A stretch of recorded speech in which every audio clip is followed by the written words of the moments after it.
puncak arus mudik itu diperkirakan di plus -2, -3, Pak. -2, -3. Ini kan penyeberangan ini kan betul-betul kita ini tidak ada istirahat sama sekali. 24 jam. Jadi jam berapapun juga nanti kita akan kawal secara beranting. Assalamualaikum warahmatullahi wabarakatuh. Halo Tribuners, berjumpa lagi bersama saya Yoso Mulyawan bersama dua narasumber kita. Kita akan berbincang pada pagi hari ini terkait dengan arus mudik Lebaran 2023. Tribuners, dua narasumber ini dua narasumber kunci dalam konteks pelayanan mudik di Lebaran 2023. Yang pertama ada Pak Bahar Latif. Pak Bahar Latif ini adalah Kepala Balai Pengelola Transportasi Darat atau BPTD Wilayah 6 Provinsi Bengkulu Lampung. Kemudian yang kedua adalah Pak Komisaris Besar Pol Zahwani Pandra Arsyad, Bapak Kabid Humas Polda Lampung. Nah, Tribuners, kita akan mulai bincang-bincang. Ini sudah sepekan jelang Lebaran, bahkan hari Minggu semalam Pak Pandra ya? Iya, betul. Itu sudah ramai arus mudik sudah dimulai lah kira-kira gitu, walaupun memang belum puncak arus mudik. Nah, mungkin kita bincang-bincang dulu di awal, kira-kira ini sejauh mana persiapan kita menghadapi arus mudik, apalagi semalam itu sudah kita lihat sudah mulai ramai di pelabuhan Merak terutama ya, dan kemudian juga di pelabuhan Bakauheni. Mungkin kita mulai dari Pak Bahar Latif. Pak Bahar Latif, sejauh mana kesiapan kita, apa strategi kita, berapa personel yang kita turunkan? Silakan Pak Bahar Latif. Ya, terima kasih Mas. Ya, Assalamualaikum warahmatullahi wabarakatuh. Selamat siang. Terima kasih Tribun untuk pada pagi hari ini kita sempat hadir bersama di Tribun ini. Untuk kesiapan BPTD Wilayah 6 Provinsi Bengkulu dan Lampung dalam pelaksanaan angkutan Lebaran ini, pertama kami sudah melakukan koordinasi, sinergitas dan kolaborasi dengan beberapa stakeholder, baik dari teman-teman kami dari kepolisian, Disub provinsi dan kabupaten, di mana kita melakukan rapat-rapat kesiapan terkait angkutan Lebaran tersebut. Selain dari rapat ini, kita adakan monitoring lokasi-lokasi yang akan menjadikan pusat-pusat pergerakan transportasi untuk angkutan Lebaran ini. Selain itu, kami juga melakukan pemeriksaan sarana dan prasarana, baik kapal maupun pelabuhan yang akan melayani rute Merak dan Bakauheni, di mana kita melakukan pemeriksaan ramcek, pemeriksaan kapal ya. Pada pemeriksaan ini ada beberapa yang kami titik fokuskan dalam pemeriksaan, yaitu terkait dari dokumen kapal, terus spek teknis kapal. Tentunya kami melakukan pemeriksaan tersebut dengan beberapa kriteria atau item yang sudah kami lampirkan di halaman pemeriksaan, tentunya sesuai dengan aturan ya.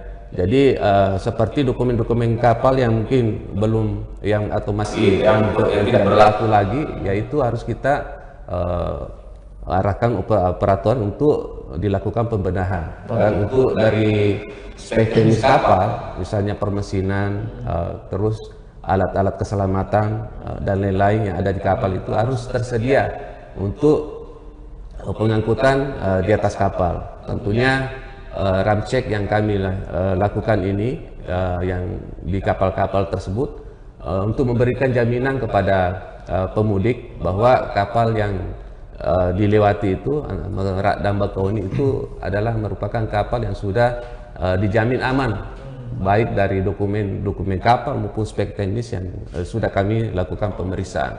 Dan selain itu ramcek kapal juga kami adakan ramcek kendaraan ya. Kendaraan yang kami ramcek itu adalah kendaraan bus angkutan antar provinsi, bus pariwisata, di mana pada pemeriksaan ini kami bersama-sama teman-teman kami di kepolisian, di sub kabupaten kota melakukan bersama-sama ramcek tersebut. Jadi kita hadir selalu bersinergi dan berkolaborasi dengan teman-teman kami yang ada di lapangan. sehingga dalam pelaksanaan tentunya kegiatan ini bisa berjalan sesuai dengan yang diharapkan. Hasil dari pemeriksaan kita, cek kita, berapa kapal yang siap, berapa bus yang sudah siap untuk melayani arus mudik khususnya di Pelabuhan Bakahuni ya? Ya, untuk di Pelabuhan Penyeberangan Bakahuni Merak, untuk angkutan lebaran pada tahun ini kita sediakan ada 65 kapal, Pak. 65 kapal. Ya, yang kita sudah melakukan rancek itu sekitar 61 kapal dan 4 kapal itu dalam tahap docking, ya, perbaikan di galangan. Ya, seperti yang saya sampaikan tadi, ya, di lapangan ada beberapa temuan-temuan dari tim rancek ini. Tentunya kita arahkan untuk melakukan pembenahan dan perbaikan. Kalau yang ditemukan 4 ini yang masih docking. Ya, masih docking. Oke. Yang 61 kapal itu yang kita adakan ramcek, ya Pak. Oke. Jadi itu ada beberapa kita ada temu kenali kekurangan-kekurangan persyaratan yang dipersyaratkan sesuai dengan ramcek, dan itu kita arahkan untuk melakukan perbaikan dan pembenahan. Oke. Ya, Apa jadi saja Pak biasanya Pak yang kurang dari rancek tadi, hasil yang masih kurang tadi? ya mungkin di beberapa temuan yang di lapangan mayoritas biasanya itu pada saat pemeriksaan itu alat keselamatan. Ya, mungkin alat keselamatan misalnya contoh kecil life jacket, ya, atau life buoy itu masa berlakunya sudah tidak berlaku lagi. Jadi kegunaan daripada life jacket ini mungkin tidak maksimal lagi pada saat dipakai pada saat tenggelam, itu masanya tidak sampai masa yang sudah ditentukan. Jadi itu menjadi perhatian. Terus juga masalah permesinan, ya, permesinan. Kalau ada mesinnya mungkin tidak stabil atau tidak sesuai dengan ketentuan yang ada di ramcek, ya kita arahkan untuk perbaikan. Jadi pada intinya dalam angkutan lebaran ini untuk kapal-kapal yang ada di Merak Bakahuni itu dipastikan itu dalam keadaan aman dan sudah dirancek sebanyak 61 kapal itu. Jadi 61 sudah siap, 4 masih proses docking ya. Oke. Siap, Pak. Untuk bus gimana Pak Bahar? Kalau untuk bus itu untuk bus akap, itu memang kita dalam merupakan kewenangan kita untuk angkutan antar provinsi, itu sudah kami lakukan beberapa ramcek juga di beberapa terminal. Di terminal kita untuk di wilayah Bengkulu dan Lampung ada 2 terminal yang aktif, yaitu Raja Basa dan Air Sebakul. Oke, itu yang di Bengkulu. Iya, di Bengkulu. Jadi itu sudah kita serentak melakukan ramcek dan sesuai dengan surat edaran Dirjen Perhubungan Darat, dan selain itu juga kabupaten kota melakukan ramcek serentak untuk angkutan AKDP, ya, angkutan dalam provinsi. Jadi ini kabupaten atau kota yang melakukan kegiatan rancek di AKDP. Jadi di sub berarti Pak ya? Di sub. Iya. Jadi kalau untuk akap berapa Pak armada yang kita catat siap? Untuk sementara armada yang kita sudah rancek itu ada sekitar 50-an ya, armada. Lampung aja atau di Lampung? Ya. Kemarin juga Pak Pandra hadir pada ramcek di terminal, dan memang kita selalu berkolaborasi dengan kegiatan-kegiatan angkutan lebaran ini, Pak. Siap semua 50 ini, Pak? Ada beberapa temuan yang kita temukan di lapangan yang tidak sesuai dengan kriteria ramcek itu. Jadi kita arahkan untuk pembenahan dan perbaikan. Masih ada beberapa, misalnya mungkin alur bank yang gundul, yang tidak sesuai lagi untuk dioperasikan di jalan, kaca wafernya nggak berfungsi, lampunya ada mungkin yang mati, itu yang menjadi perhatian kita. Itu contoh kecil yang kita lakukan pemeriksaan tersebut. Siap. Oke, Pak Bahar, mungkin kita sekarang beralih ke Pak Pandra. Pak Pandra, ini polisi pasti akan sibuk, sama lah ya, Pak Bahar juga petugasnya sibuk, kita juga wartawan liputan ya kan, jadi pasti akan ada giliran yang nggak lebaran ini kan, nggak sholat id bareng keluarga dan lain sebagainya. Nah, gimana kesiapannya Pak Pandra dari jajaran Polda Lampung, apa strateginya untuk pelayanan arus mudik 2023 ini? Silakan Pak. Ya, baik, terima kasih Mas Yos, dan saya hormati Pak Kepala BPTD Wilayah 6, Pak Bahar Latif, dan seluruh para tribuners yang berada di seluruh dimanapun berada. Ya, pertama-tama saya mengucapkan terima kasih atas kesempatan yang diberikan. Ya, dalam kaitan ini Kepolisian Daerah Lampung beserta Polres jajaran, ada 15 Polres di 15 kabupaten dan kota, dan tadi disampaikan oleh Pak Kepala BPTD Pak Bahar Latif sudah jelaskan bahwa di dalam kita melaksanakan menghadapi arus mudik di tahun 2023 ini kan kita ketahui bersama bahwa prediksinya hampir 40% peningkatan. 40% dari tahun 2022. Ya, kira-kira seperti itu ya. Karena pandemi dan ini sekarang sudah ada tidak pembatasan dan diperbolehkan untuk warga masyarakat yang pulang. Nah, kita ketahui bahwa gerbang masuknya warga masyarakat keluar dan masuknya orang maupun barang itu pasti gerbangnya melalui Lampung. Mana Lampung ini tempat masuk keluar masuknya baik dari Sumatera ke Jawa maupun dari Jawa ke Sumatera. Nah, menjelang sebentar lagi ya, dalam minggu depan ini ya, kita akan menghadapi Hari Raya Idul Fitri di tahun 2023 atau 1444 Hijriah. Kami sudah melakukan yaitu rapat koordinasi lintas sektoral yang kami lakukan langsung dipimpin oleh Kapolda Lampung, Inspektur Jenderal Polisi Helmi Santika. Jadi disitulah kami bersama stakeholder terkait ya, kami membahas dari semua aspek yang ada yang berkaitan terhadap keselamatan orang dan juga keselamatan daripada barang itu sendiri. Kita ketahui bahwa tugas Polri sebagai pelindung, pengayom dan pelayan masyarakat, apalagi ini adalah masyarakat yang akan melaksanakan mudik lebaran. Tentunya kita harus menjaga keamanan, keselamatan, ketertiban, kelancaran lalu lintas, apalagi akan melintas ini. Dan ini akan dilakukan dari semua moda transportasi baik darat, laut, dan udara. Nah, ini kebetulan kami bersama Kepala BPTD, jadi benar saya sampaikan kami beberapa kali melaksanakan kegiatan mengawali, menyertai, dan mengakhiri. Mengawali ya salah satunya ya seperti tadi, ada beberapa ramcek yang kami lakukan dan saya sudah langsung datang ke Terminal Raja Basa yang merupakan salah satu terminal menjadikan moda transportasi darat yang tadi disampaikan emang betul apa kata Pak Baratif. Jadi kita himbau kepada masyarakat setidaknya dapat menaikilah moda transportasi yang sudah dilakukan pengecekan. Terutama sudah ada stiker. Karena di sini ada moda transportasi darat itu ada namanya antar kota dalam provinsi dan antar kota antar provinsi. Tadi sudah dijelaskan. Nah, kami hari ini, hari Senin tanggal 17 April 2023, kami akan melaksanakan kegiatan gelar pasukan operasi Ketupat Krakatau 2023 yang akan berlangsung dari tanggal 18 April sampai dengan tanggal 2 Mei 2023 mendatang. Di mana kita ketahui pemerintah sudah mengeluarkan cuti bersama di tahun 2023 dalam rangka Hari Raya Idul Fitri ini, yaitu dimulai tanggal 19 sampai 26. Nah, itu yang kami katakan mengawali, menyertai, dan juga mengakhiri nanti bukan hanya arus mudik tetapi arus balik juga. Begitu Mas Yos. Siap.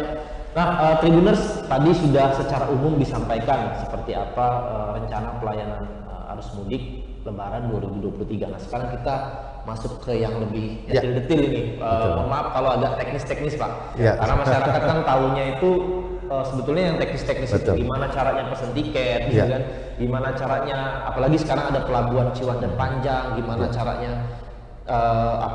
bisa masuk ke Panjang.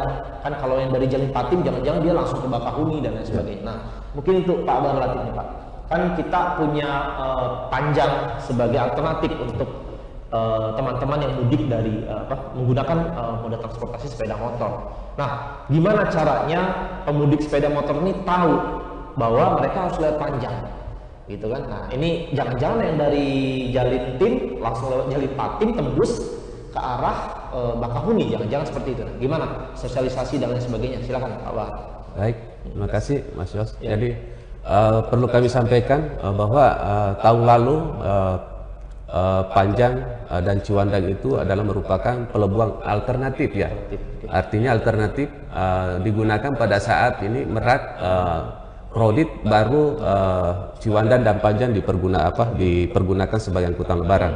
Tapi untuk tahun ini itu sudah ditetapkan bahwa pelabuhan Ciwandan Panjang dan Ciwandan Bakahuni serta BBJ itu ditetapkan sebagai angkutan lebaran Pak. Oke, jadi bukan alternatif lagi. Bukan alternatif lagi. Jadi dengan adanya ketetapan ini kami selalu dan berusaha memberikan informasi yang terkini kepada masyarakat melalui sosialisasi di media-media bahwa untuk ke pelabuhan Ciwandan Panjang dan Ciwandan Bakauheni itu sudah ditetapkan untuk angkutan lebaran di tahun 2023. Jadi pada prinsipnya Ciwandan itu melayani nanti mobil-mobil truk ya yang mengarah ke Pelabuhan Panjang dan roda 2 yang mengarah ke Pelabuhan Panjang dan Bakauheni. Begitu juga dari sini ke Jawa melalui Panjang juga. Ya. Jadi nanti untuk arus baliknya untuk di Bakauheni mobil truk itu diarahkan ke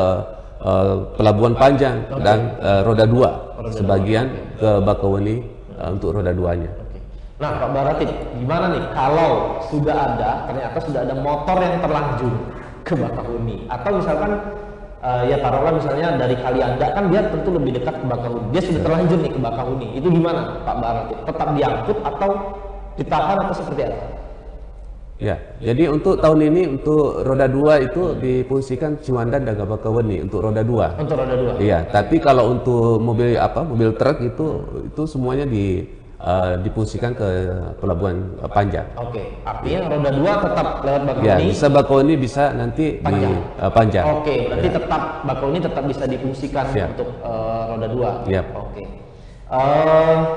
Selanjutnya mungkin ini Pak Bahar yang jadi persoalan juga. Mungkin kan kaget ya masyarakat ya ketika lewat Panjang itu kan cukup lama gitu ya, ketimbang dia dari Bakauheni ke Merak itu kan lama tuh, jarak waktunya sekitar mungkin sekitar 6 atau 7 jam gitu ya. Nah, ini sudah tersosialisasikan atau belum? Nah, kemudian kan di sana mereka keluarnya lewat Ciwandan tuh. Ini rutenya kemana? Jangan-jangan ada yang mau kemana? Tiba-tiba dia sudah tahunya rutenya dari Merak tuh kan. Tiba-tiba lewat ke Ciwandan, ini gimana nih? Nah, itu gimana Pak Bahar? Apakah sudah sosialisasinya juga disertakan sejauh ini? Iya. Jadi kami sih di beberapa stakeholder yang ada baik di Merak dan Bakauheni itu sudah kami sosialisasikan dengan adanya pemberlakuan dan pemanfaatan Pelabuhan Ciwandan Panjang dan Pelabuhan Ciwandan Bakauheni. Jadi sosialisasi sudah kami sampaikan jauh-jauh sebelumnya kepada masyarakat lewat media-media online, surat kabar dan berita-berita televisi, itu sudah kami sampaikan semua. Jikalau memang ada masyarakat yang belum mungkin mengetahui, nanti ya mungkin kita memberikan petugas memberikan pengawalan ke daerah apakah di Pelabuhan Ciwandan atau Pelabuhan Panjang, sehingga mereka bisa terlayani dengan baik. Untuk yang tadi Pak Bahar, porsinya antara Pelabuhan Panjang dan Pelabuhan Bakauheni untuk sepeda motor, kira-kira porsinya seperti apa? Kan kita sudah menyiapkan Panjang nih, tentunya mestinya sih lebih besar porsinya di Pelabuhan Panjang. Ada porsinya nggak Pak? Misalkan sudah overload nih di Bakauheni, udah nggak boleh lagi untuk motor, harus di Panjang. Ada nggak perhitungan seperti itu Pak? Untuk perhitungan itu pada dasarnya kita melihat dari lapangan aja nanti, Mas. Pada saat Bakauheni sudah mulai stagnan atau kredit, mungkin kita alihkan ke Panjang, yang seperti itu untuk roda 2. Tapi kalau untuk truk itu semua langsung ke Panjang. Ya, jadi nggak ada lagi untuk di Bakauheni. Yang ada itu bus itu di Bakauheni kita layani. Kita ke Pak Pandra nih, Pak Pandra. Silakan. Ya, Pak Pandra, pasti ada kerawanan dalam arus mudik dan arus balik. Nah, pemetaan Polda Lampung, Pak Pandra, kerawanannya apa saja nih? Apakah kerawanannya yang paling besar itu, yang paling banyak itu kejahatan, kemudian ada laka lantas atau apa, dan strategi apa yang mau kita lakukan untuk menghadapi kerawanan ini? Silakan, baik. Ini yang saya katakan tadi, seperti tadi Pak Bahar sudah sampaikan, bahwa kita tuh harus mengawali dulu dari sosialisasi, termasuk tadi pengalihan arus lalu lintas tadi. Kami bersama stakeholder terkait, baik dari Polda Lampung dan Polda Banten itu berkoordinasi, dan juga disampaikan ke semua media, baik itu media cetak, online maupun media mainstream lainnya, baik cetak elektronik maupun online. Kami imbaukan termasuk di radio juga disampaikan. Ini konteksnya mengantisipasi kerawanan, kepadatan dan kemacetan, Pak ya? Betul. Yang pertama adalah yang kita selalu menghimbau kepada warga masyarakat apabila ingin meninggalkan rumahnya dalam keadaan kosong, ya tentunya setidaknya betul-betul dicek, jangan sampai terjadi adanya arus listrik ya, arus listrik itu hubungan pendek ya, atau dengan korsleting, kemudian juga dalam keadaan kosong betul-betul di double kunci ya ibaratnya, terus dititip kepada lingkungan. Yang berikutnya dijaga betul kondisi kesehatan daripada si pengemudi.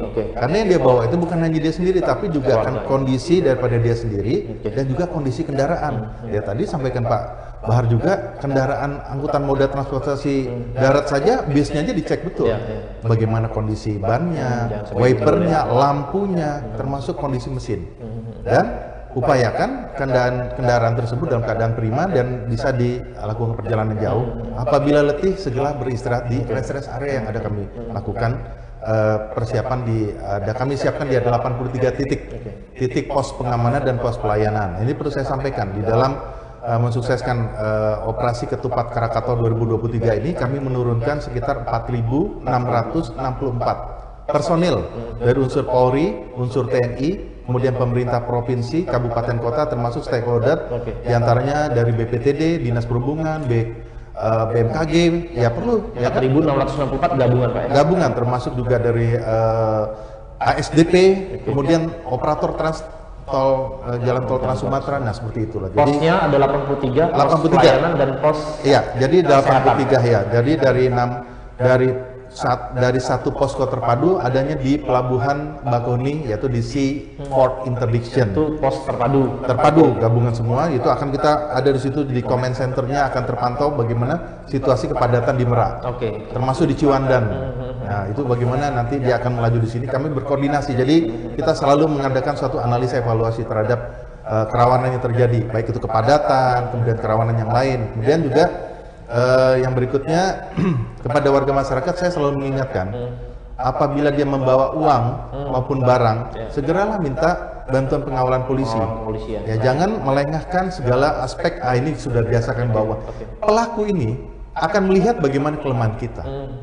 Nah, ini yang saya sampaikan. Jadi mintalah bantuan pengawalan kepada polisi apabila Anda membawa sejumlah uang. Jangan kecilkan arti keamanan, karena pelaku itu, kerawanan itu bisa di mana-mana. Karena niat pelaku itu adalah adanya suatu niat jahat, adanya kesempatan terjadilah kriminal. Nah, Pak Panda, mungkin Tribunus pengen tahu Pak Panda, teknisnya meminta bantuan ini ngontak siapa, menghubungi siapa, kemudian nanti secara teknis apakah memang dikawal pakai polisinya, apakah pakai motor atau pakai mobil? Nah, mungkin Tribunus pengen tahu. Oh ya, baik. Yang pertama terhadap para pemudik para pemudik dalam hal ini apabila nanti dia akan melintasi di Pelabuhan Merak maupun nanti Pelabuhan Ciwandan, kami akan berkoordinasi bagaimana jumlah daripada pemudik, baik itu motor maupun mobil, dia itu akan kita kawal secara beranting, secara bertahap dari Polres yang akan dilintasi sampai dia selamat sampai dengan tujuan.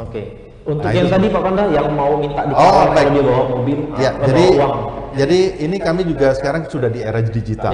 Ya tentu bisa kita mengaplikasi atau mendownload dari segera di-download melalui aplikasi Polri Super Apps Presisi. Tribunus Polri Super Apps Presisi. Ya, itu silakan di sana karena di situ sudah ada pemetaan daerah rawan di mana Anda memerlukan bantuan. Kehadiran Polri tinggal klik.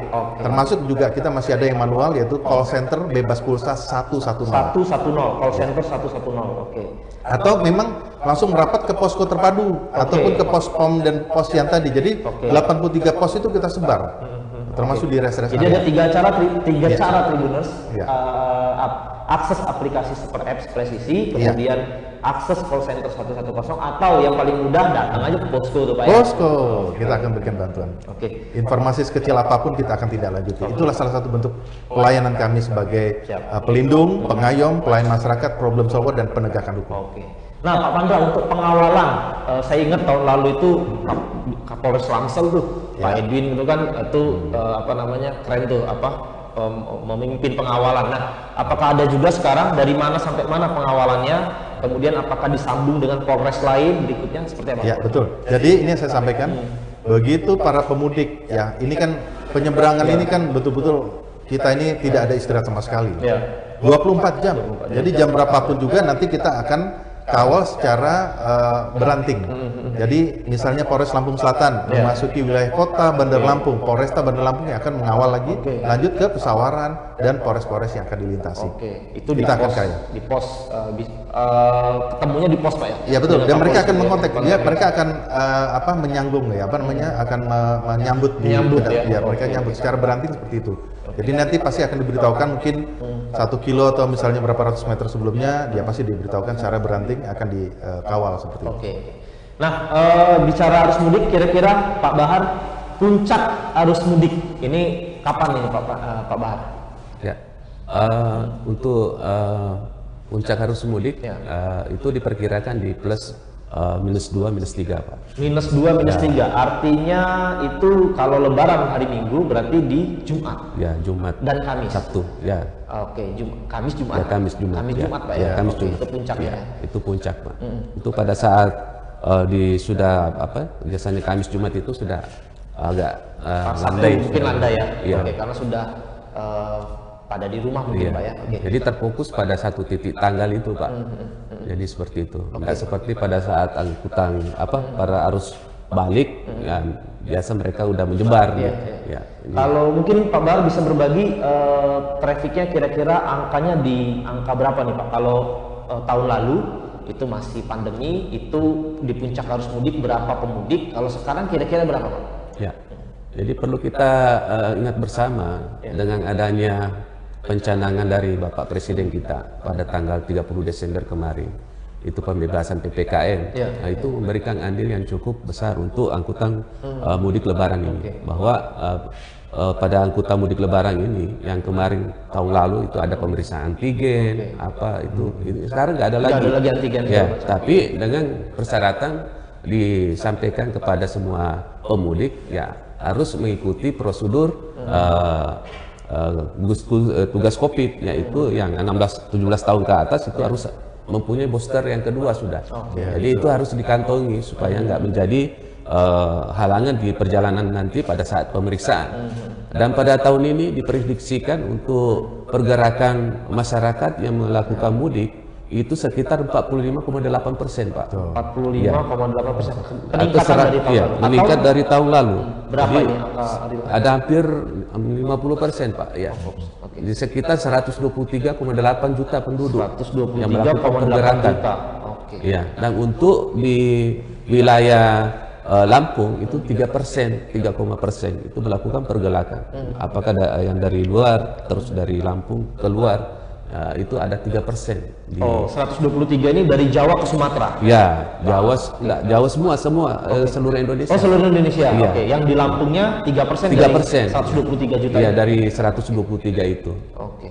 Jadi ini adalah merupakan angka yang sangat signifikan. Tentunya pemudik dengan animo yang tinggi, ya tentu kita harus mempersiapkan diri untuk penanganan baik dari keselamatan para pemudik, pelayanan di lapangan, ya tentu kita seperti yang disampaikan tadi Pak Pandra, memang harus kita berkolaborasi dan sinergi. Jadi kita nggak bisa sendiri-sendiri dalam melaksanakan tugas ini. Jadi tentu harus kerjasama. Bisa kebayang Pak ya tahun ini Pak ya, bisa kebayang betapa kreditnya gitu ya. Nah tahun lalu saja itu sudah cukup lumayan, padahal sudah ada banyak pembatasan gitu ya. Ini kira-kira, nah ini ngomong-ngomong petugasnya ini Tribuners, jadi jangan sepelekan juga Tribuners. Enak-enak aja kita mudik, bapak-bapak ini yang susah payah gitu kan di lapangan. Nah, mungkin boleh cerita biar Tribuners juga tahu, para pemudik juga tahu berapa shift Pak sehari? Ada berapa shift yang petugas yang ini? Misalkan ada dari pagi sampai siang ganti. Kira-kira seperti apa petugas yang diturunkan Pak?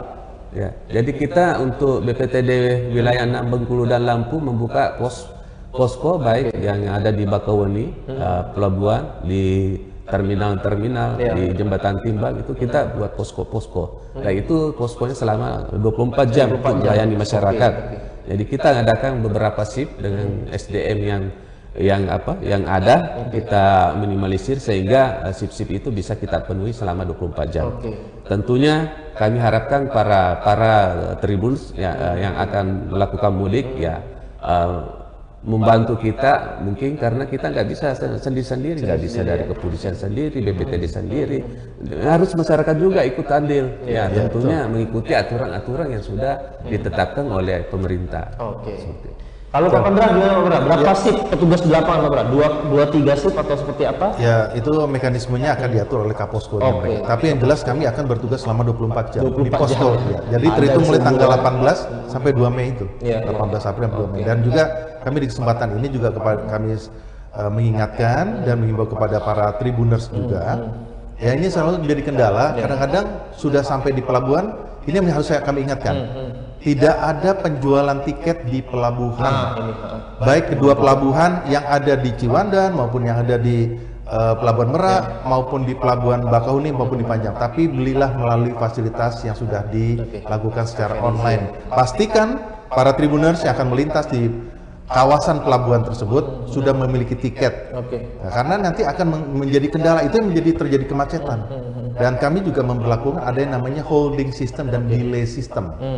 Jadi kalau memang jadi kalau situasinya dalam keadaannya hijau, lancar-lancar saja, itu kita tidak akan membelokkan para pemudik ataupun juga kendaraan-kendaraan itu ke kantong-kantong yang ada di rest area.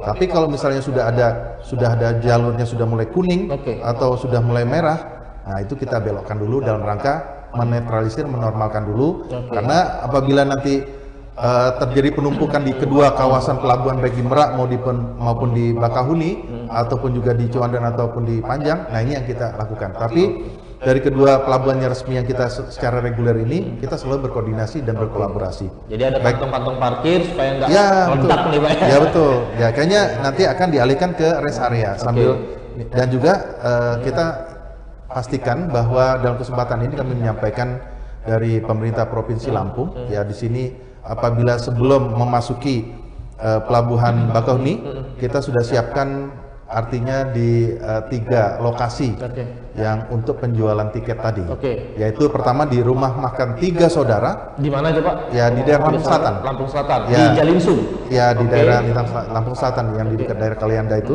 Kemudian juga di Jalan Tol Trans Sumatera di kilometer 20B. Kilometer 20B. Ya. Itu masih masuk ruas mana Pak? Ruas masih di ruas mana? Ya, sudah Bakahuni. Sudah memasuki kawasan itu, tapi masih dalam yaitu di rest area tadi, di area 20B sudah di Bakahuni. Yang ketiga adalah jembatan Timbang ya, di jembatan Timbang di Gayam di daerah. Di Gayam Lampung Selatan juga. Ya, itu juga di situ. Jadi intinya ya jangan berkecil hati kalau memang nanti belum sempat ini, coba dihubungin atau pastikan ini.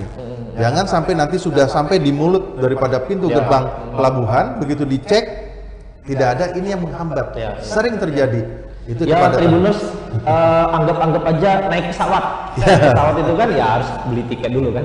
Sekarang kan di macam-macam di aplikasi ya. Kayak gitulah kira-kira. Jadi nggak kayak zaman dulu lagi tribuners gitu kan.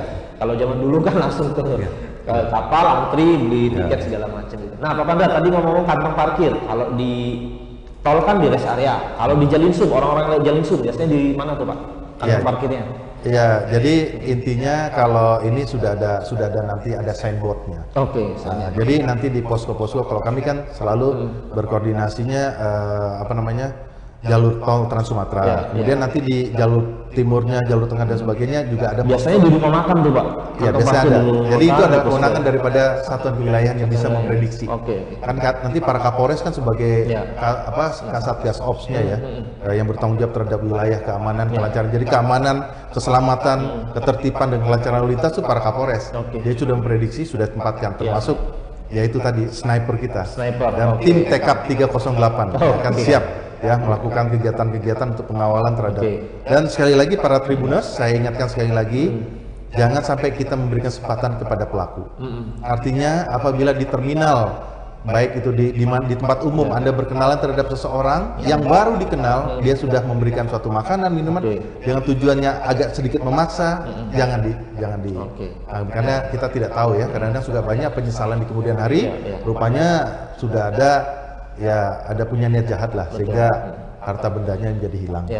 Nah Pak Pandra, ini tribuners mungkin para pemudik pengen tahu nih, jadi menguatkan mereka lah supaya lebih aman gitu kan. Ada sniper tribuners, terus mungkin ada pasukan-pasukan spesial lain Pak Pandra, sniper, apalagi Gegana misalnya. Nah, pasti tribuners pengen tahu fungsinya apa semua tuh. Ya baik.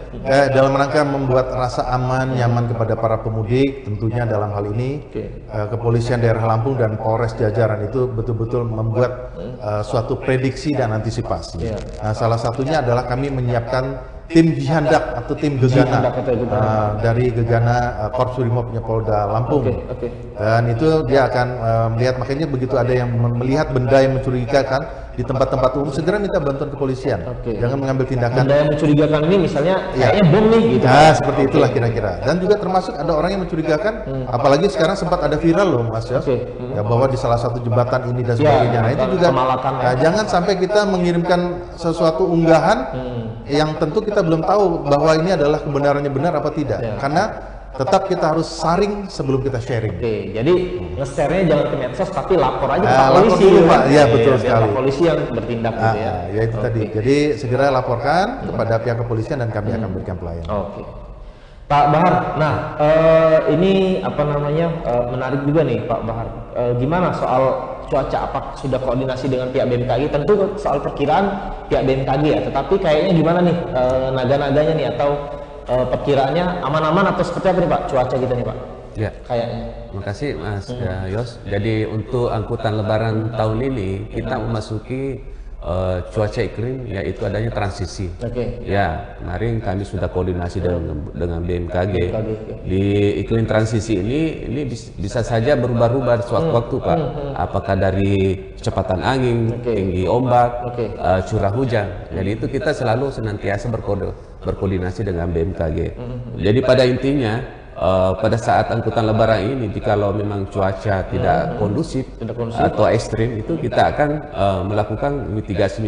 Tentunya untuk angkutan pelabuhan atau kapal yang ada di pelabuhan penyeberangan itu tidak akan kita berangkatkan, Pak. Jadi ditahan, Pak ya? Ditahan, ya. Sampai berapa lama Pak? Ada sampai dengan cuaca benar-benar bagus baru bisa berangkat atau seperti apa Pak? Artinya kan di sini juga akan terjadi penumpukan ini Pak? Iya.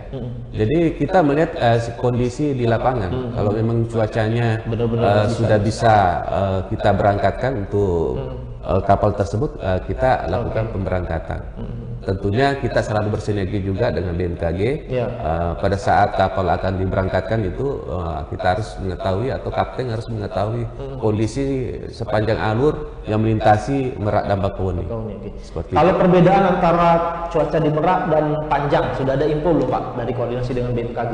Ada perbedaan nggak sih di Panjang ke arah luar gitu, ke arah Selat Sunda dengan yang di Selat Sundanya sendiri? Ya, jadi seperti saya sampaikan tadi, jadi kita memasuki untuk angkutan Lebaran ini masa transisi, Pak, Mas Yos. Jadi itu suatu waktu bisa saja berubah.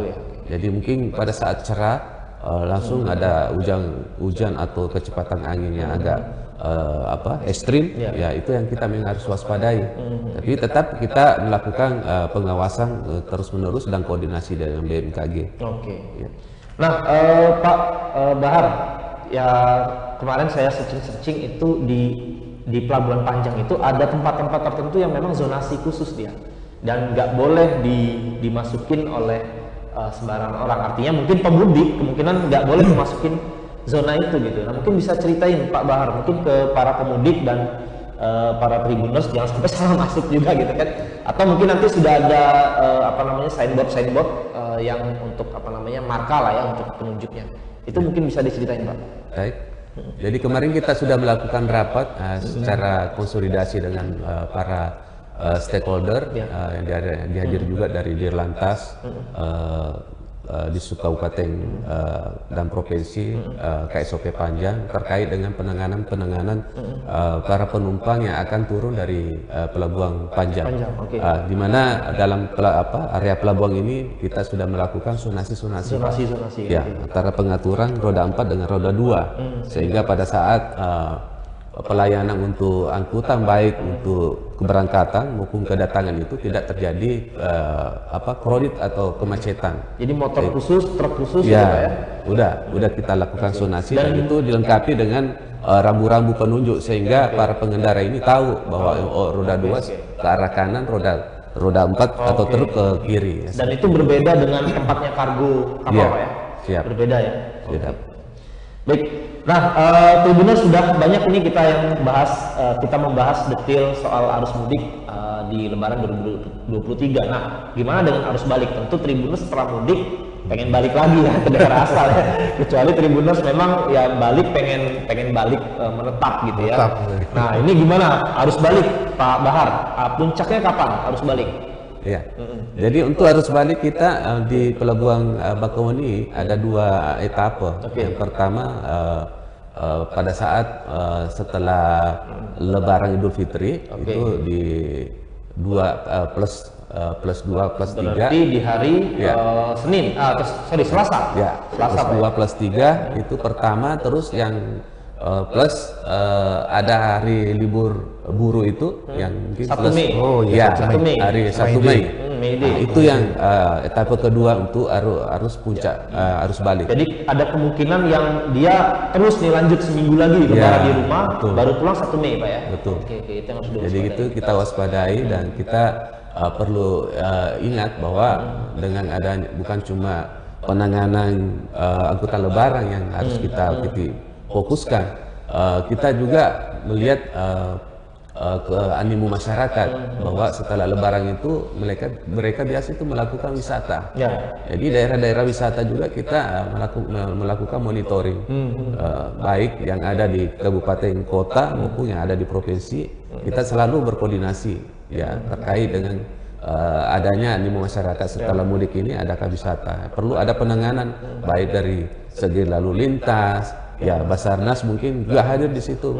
Pada saat di daerah pantai cuaca ekstrim, mungkin ada informasi secepatnya kepada para pengelola tersebut bahwa daerah tersebut ditutup karena cuaca ekstrim. Ya, seperti itulah, Pak. Ya. Oke. Nah, Pak Pandra, untuk arus balik, ada hal yang berbeda atau sama saja? Silakan Pak Pandra. Ya, jadi ini yang saya katakan tadi, tentu saat ini pada saat arus mudik kita akan konsentrasi semua media massa, semua warga masyarakat akan terfokus pada wilayah Merak. Wilayah Merak, oke. Ya, Oke. maksudnya karena memang di situ memang arus Ya, mudik. dari sana ke sini Nah, Oke. tadi sampaikan oleh Pak Bahar tadi, pasti H+2 dan sebagainya sampai terus nanti. Makanya saya katakan Polda Lampung, Polres kami ini dengan Polres jajaran itu mengawali, menyertai dan mengakhiri. Mengakhiri tadi Nah, ya, mengakhiri sudah. tadi walaupun cuti bersama yang sudah diterapkan pemerintah dari tanggal 18 April sampai 26. Nah, kami sampai tanggal 2. sampai tanggal 2 karena Kita ada akan 1 Mei tadi Nah, yang itu ada kemungkinan 1 Mei. orang manjang Nah, liburnya ya. Oke. Kayaknya bakal lebih sibuk dari sebalik mestinya Pak ya. Ya. Karena kan kita yang dari sini berbondong-bondong ke Jakarta ya, ketimbang yang dari sana Betul. ke sini gitu ya. Pasti ini kan nanti dari Sumatera kan, baik dari Sumatera Utara, Iya, Tengah, yang sampai Sumatera Selatan kan pasti melalui di sini. Oke, kami akan berkoordinasi antar Polda. Oke. Yang saat ini berkoordinasi antar Polda yang lebih fokusnya adalah Polda Banten, Ya. ya, kemudian dengan Polda Lampung, dan nanti pada arus balik itu adalah dengan Polda Sumatera Selatan. Oh, oke, di arus baliknya. Oke, karena pintu masuknya dari Jalinting dan dari Jalintang itu Sumsel rata-rata. betul. Ya, sedikit lah dari Jalimbar Pak ya, dari Bengkulu ke sedikit ya. Oke. Tetap kita berkolaborasi. Kita tidak bisa bekerja sendiri, sampaikan Pak Bahar Oke. tadi. Ya, tentu dengan doa kita semua, apa yang kita rencanakan tidak terlepas daripada sertakan Tuhan dalam setiap niat dan langkahmu. Mudah-mudahan kita lancar semuanya. Oke. Nah, mungkin sedikit lagi nih, Tribuners, kita ada yang lupa nih Pak Bahar. Kita dari tadi fokusnya ke pelabuhan. Artinya harus mudik lewat darat dan penyeberangan. Jangan lupakan juga ada kereta api dan bandara. Iya, betul. Nah, ini kita belum bahas. Jangan ada Tribuners yang dari tadi nungguin mana nih kereta api kok nggak dibahas-bahas, bandara nggak dibahas-bahas. Gimana Pak Bahar? Apa kita juga mengatur ini, apa strateginya untuk di bandara? Saya kira di bandara juga pasti akan rame. Kemudian di stasiun kereta api juga akan ramai, walaupun memang nggak setiap saat kereta api kan ada pagi dan malam ya, sore gitu ya. Di bandara juga nggak yang setiap saat. Nah, kira-kira seperti apa Pak Bahar untuk di bandara dan kereta api? Ya, terima kasih Mas Ros. Jadi untuk di bandara dan kereta api hampir sama yang ada dilakukan kita untuk di darat ya. Memang ada kesiapan yang sudah dilaksanakan baik di kereta api maupun di bandara. Jadi tentu ada semacam persiapan yang dilakukan baik sarana dan prasarana yang ada di kereta api maupun bandara, tentunya untuk memberikan pelayanan maksimal kepada para pengguna transportasi. Seperti itu. Ini proses pengecekannya apa kita terlibat juga untuk yang armada kereta api dan di bandara pesawat Pak? Ya, jadi untuk kereta api beda dengan bandara, kita langsung di Direktorat Jenderal Perhubungan Darat. Jadi masing-masing mempunyai direktorat tersendiri yang menangani permasalahan tersebut. Terus kita juga harus konsentrasi juga. Pada saat orang mudik Lebaran ini pasti ke tempat wisata loh. Oke. Nah itu juga. Jadi okupansi terhadap pengamanan di pariwisata, dunia pariwisata ini, ya tentunya objek-objek wisata ini kita juga menjadi target kita juga. Termasuk di mall, pusat perbelanjaan, ya juga kita lihat cuaca apabila nanti mau melakukan penyelaman, berenang dan sebagainya. Kami koordinasi terus dengan itu menarik juga, Pak. Mungkin dijawab dulu Pak Pandra yang tadi. Untuk bandara dan kereta api seperti apa Pak Pandra?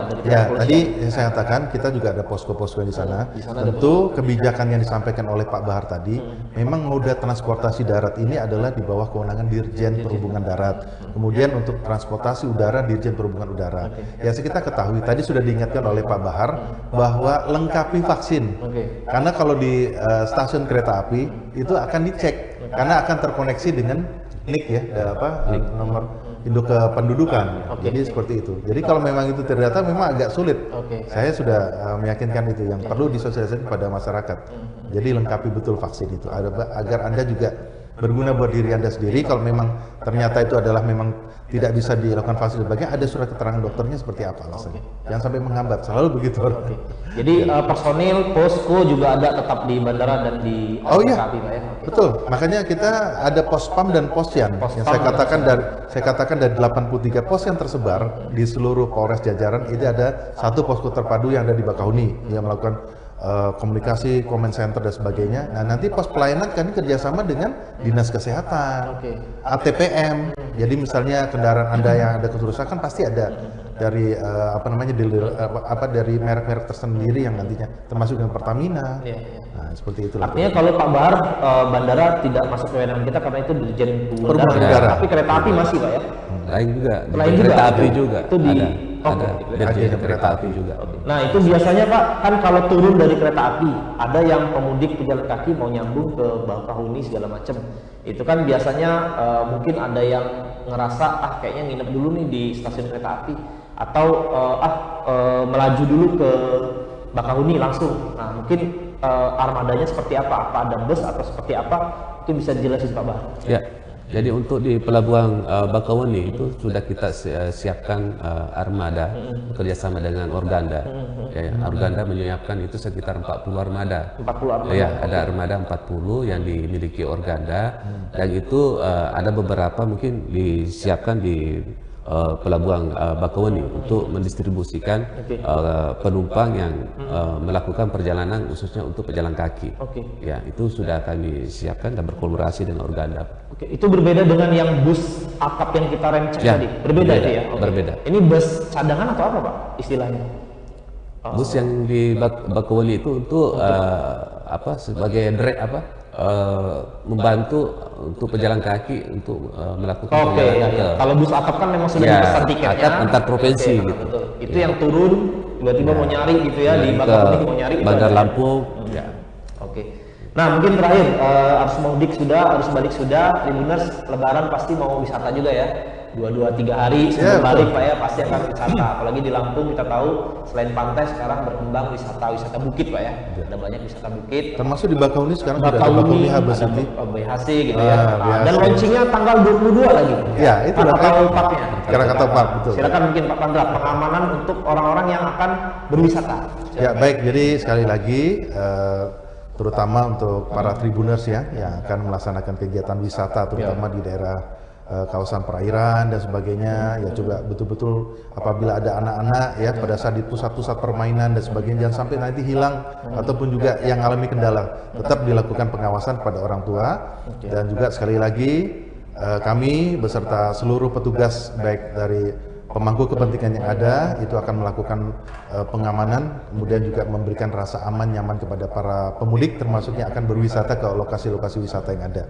Dan juga kemarin kami sudah melaksanakan kegiatan apel gabungan yaitu TKAP 308. Jadi 1000 pasukan atunya tim TKAP 308 dari Polres itu juga sudah siap Polres ya termasuk akan menyebar ke titik-titik titik-titik rawan tadi ya, termasuk yang tadi kita akan berjaga di tempat yang rawan umpamanya ya orang kadang-kadang ke Lampung ini pada takut kadang-kadang katanya ada begal. Itu yang kata-kata itu harus kita pemalak dan segala macam kita sudah counter. Sekali lagi kita akan coba memberikan yang terbaik di dalam rencana operasi ke depan ini tentunya kita bermohon kepada Tuhan Yang Maha Kuasa semoga dilancarkan dengan rencana kita. Amin. Oke, Pak Bahar, silakan Pak Bahar. Soal wisata, apakah juga ada keterlibatan di situ nanti untuk pengamanan segala macam? Ya, jadi untuk daerah wisata yang akan dipenuhi oleh pengunjung setelah hari Lebaran itu kita koordinasi dengan para kepala dinas kabupaten kota yang mempunyai daerah-daerah wisata agar melakukan penanganan baik dari segi pengaturan lalu lintas daerah wisata, terus Basarnas juga kita lakukan koordinasi terkait dengan adanya cuaca ekstrim, dengan BMKG juga pada saat pemudik ini melakukan wisata daerah-daerah pantai. Jadi tentu tinggi gelombang sewaktu-waktu bisa berubah. Jadi kita saling berkoordinasi untuk memberikan keselamatan para masyarakat kita. Oke. Yang paling macet biasanya nih dari tahun ke tahun pasti itu jalur Pesawaran tuh. Jalur pantai Pesawaran itu pasti dari Teluk sampai ke jalur pantai Pesawaran, Mutun, Beringgung, Klara. Itu gimana Pak? Nanti kira-kira bayangannya seperti apa Pak? Itu bakal kredit banget. Ya, jadi kita koordinasi dengan Kadisub Pesawaran, ya. Tentunya kita melakukan penugasan pada personil-personil untuk pengaturan lalu lintas. Ya, tidak terlepas dari teman-teman dari kepolisian juga nanti bersama-sama ikut melakukan pengaturan lalu lintas tersebut, sehingga apa yang disampaikan tadi Mas itu bisa kita kemacetan terurai gitu. Ya, seperti itu. Baik, ya Pak Pandra, Pak Bahar, Tribuners, kita sudah banyak bincang-bincang tentang arus mudik dan arus balik, kemudian juga tentang bagaimana mengisi liburan kita. Nah, semoga Tribuners di rumah bisa bermudik ya, kemudian juga nanti ketika kembali ke Pulau Jawa dan daerah lain itu bisa selamat dan aman dan juga nyaman gitu ya, Pak Pandra dan Pak Bahar. Amin. Amin. Nah, mungkin bisa closing statement Pak Bahar dulu mungkin, kira-kira bisa kasih apa Pak untuk Tribuners supaya mudiknya bisa riang gembira gitu ya, bisa aman dan nyaman. Silakan Pak. Baik. Terima kasih Mas Yos. Jadi untuk diharapkan kepada para pemudik, ya, yang pertama menjadi perhatian yaitu yang akan melakukan mudik jauh-jauh sebelumnya, mungkin seperti yang disampaikan tadi Pak Pandra, ya harus jauh-jauh beli tiket ya, beli tiket ya. Okay. Ya. Kedua, melakukan aturan yang sudah ditetapkan oleh gugus tugas COVID. Ya, tetap pakai masker gitu Pak ya. Ya, 17 tahun itu harus mengantongi booster kedua sehingga pada saat pemeriksaan di lapangan nanti itu tidak menjadi permasalahan. Terus kedua, memastikan diri bahwa stamina kita itu sehat untuk mengadakan perjalanan jauh. Itu yang harus kita menjadi perhatian. Kalau nggak sehat ya pakai supir Pak ya, nyewa ya, supir. Seperti itu. Yang kedua, kondisi kendaraan yang harus kita menjadi perhatian. Jadi apakah kendaraan kita ada trouble atau apa ya, sebelum berangkat harus kita benahi, perbaiki. Jangan sampai di jalan nanti mogok atau menjadikan hambatan di perjalanan. Mau nggak mau keluar modal ganti ban gitu Pak ya, daripada nggak selamat. Terus yang ketiga, para driver ya, khususnya pengemudi, pada saat 4 jam itu merupakan batas lelah. Batas 4 jam ya. Iya, batas lelah. Untuk 4 jam itu diharapkan untuk istirahat. Pergunakan rest area yang sudah disediakan, dan untuk di BPTD wilayah 6 Bengkulu dan Lampung itu kita buka jembatan-jembatan timbang sebagai rest area.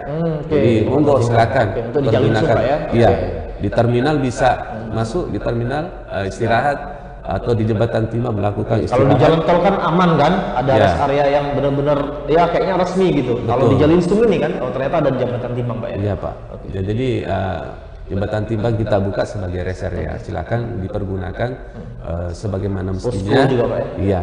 Dan mungkin selanjutnya ya tentu kami harapkan keselamatan adalah merupakan tanggung jawab kita bersama.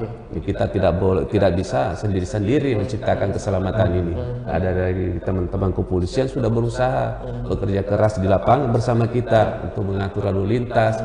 Yang diharapkan juga masyarakat membantu kita, ya tentu ya itu tadi mengikuti aturan-aturan yang sudah ditetapkan oleh pemerintah, ya baik dari gugus COVID, masalah COVID, aturan lalu lintas, marka, rambu dan lain-lain yang ada di perjalanan serta kecepatan yang dipersyaratkan. Batas kecepatan 100 km per jam ya.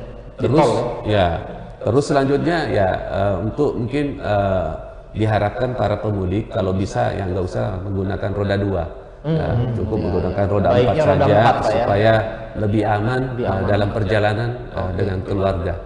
Tentunya tackling untuk Kementerian Perhubungan ini pada angkutan lebaran ini adalah merupakan pelayanan kepada masyarakat untuk angkutan mudik yang aman dan berkesan. Kalau bagi Tribuners yang belum punya mobil, ya baiknya pakai transportasi Pak ya, angkutan umum aja, seperti itu. Kalau bisa, karena tingkat kecelakaan fatalitas yang paling tinggi itu di roda 2 Pak. Oke, ini evaluasi 2022 Pak? Ya. Oke, lebih besar porsinya, berapa persen Pak? Untuk roda 2. Roda 2, dan berapa persen? itu yang paling dominan itu di usia muda. Usia muda. Iya. Oke. Seperti itu. Mungkin bawanya ngebut atau apa Pak? Iya. Oke. Baik, makasih Pak Bahar. Mungkin Pak Pandra, silakan Pak Pandra. Baik. Tribuners. Sebagaimana tadi kita sudah dengarkan bersama-sama apa yang menjadi uraian penekanan kami, himbauan kepada warga masyarakat. Sekali lagi kami dari Kepolisian Daerah Lampung bersama stakeholder terkait, baik dalam hal ini ada dari BPTD wilayah 6, wilayah Bengkulu Lampung dan juga dinas terkait lainnya, dengan harapan kami semoga seluruh para pemudik Tribuners yang ingin acara kegiatan mudik ini, doa kami selalu semoga selamat sampai tujuan dalam arus mudik ini dan kembali pada arus balik ini dalam keadaan selamat. Tidak lupa mengingatkan kepada diri saya dan kita semua, marilah kita berdoa kepada Tuhan Yang Maha Esa, karena kepada Dialah yang akan nantinya akan semuanya ini kita diberikan kemudahan. Itu demikian, dan selamat merayakan Hari Raya Idul Fitri 1444 Hijriah tahun 2023. Mohon maaf lahir dan batin, dan terima kasih. Salam presisi. Salam presisi, oke, khasnya Polda Lampung. Baik Tribuners, itu tadi bincang-bincang kita sudah cukup lama dan cukup detail. Mudah-mudahan Tribuners mendapatkan insight-insight yang baik yang untuk modal Tribuners menjalankan mudik maupun nanti kembali ke tempat asal setelah mudik. Ataupun kalau yang tidak mudik, tadi sudah ada juga panduan-panduan dari bapak-bapak terkait ketika Tribuners mau berwisata di Lampung sendiri gitu ya. Nah Tribuners, kita ketemu lagi di bincang-bincang selanjutnya. Saya Yosef Mulyawan pamit. Pak Bahar terima kasih, Pak Pandra terima kasih. Kita ketemu lagi mungkin di arus mudik tahun depan. Amin. 1 tahun lagi. Baik Tribuners, terima kasih. Saya Yosef Mulyawan pamit undur diri. Wassalamualaikum.